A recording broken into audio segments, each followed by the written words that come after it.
room for the women on Long Island who smoke cigarettes in their SUVs with the windows rolled up before walking into yoga, who hack and curse in Downward Dog, and Deborah from the next block over, who has strong opinions about Christmas lights after New Year's, who says that her body isn't what it used to be, but neither is the economy or the bagels at Rickman's Deli, so who really cares? Who, during Shavasana, brings up the rabbi's daughter, who got an abortion last spring, and Candy in the corner, who is mousy and kind, but makes a show of removing her diamond ring before class because it's just too heavy, calls Deborah hateful. And the class takes a sharp inhale through the nose, then out through the mouth.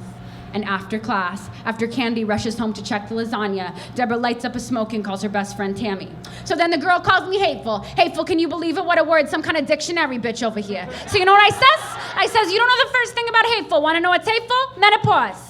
And it doesn't really matter if Deborah actually said that to Candy, which she didn't, because Tammy is so caught up that Candy called Deborah hateful, which she did, that next week, when Tammy runs into Candy while shopping in Rockville Center, Tammy will adjust the purse strap on her shoulder and say, we all have a little coal in our stocking, Candy. And Candy will shuffle away, certain that Tammy knows something about her marriage that she shouldn't and she doesn't. She just loves Deborah, who has a lot of opinions. And had Candy given her the chance to finish her sentence, Deborah would have talked about the reproductive rights march she went to in the 60s and the counterproductive sex-shaming methods of organized religion. I want to write a poem for the women on Long Island who ask if I have a boyfriend, and before I can answer, say, don't do it. Don't ever do it. You know my friend Linda, she's a lesbian, like a real lesbian. And whenever I go over there, she lives on Corona by Merrick, by the laundromat, you know what I'm talking about? Anyway, whenever I go over there and see her and her wife, what's her name? I can never remember the girl's name. Anyway, whenever I go over there, I says, you know what I need? I says, a girlfriend. That's what I need. The women on Long Island smoke weed once a month on the side of the house after their husbands, Richard, Larry, Gary, Mike, or Tony, go to bed.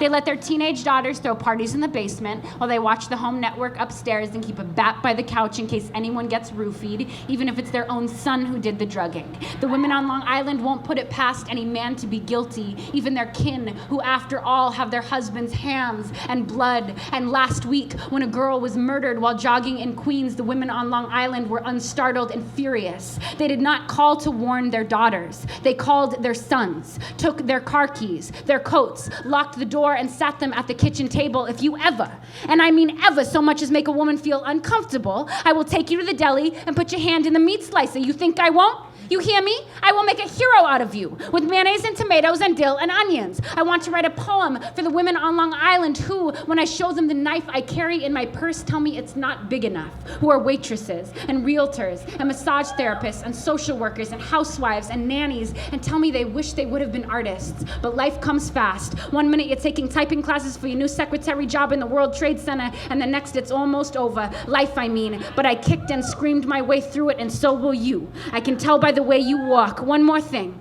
When they call you a bitch, say thank you. Thank you very much. Thank you so much for having me, everyone.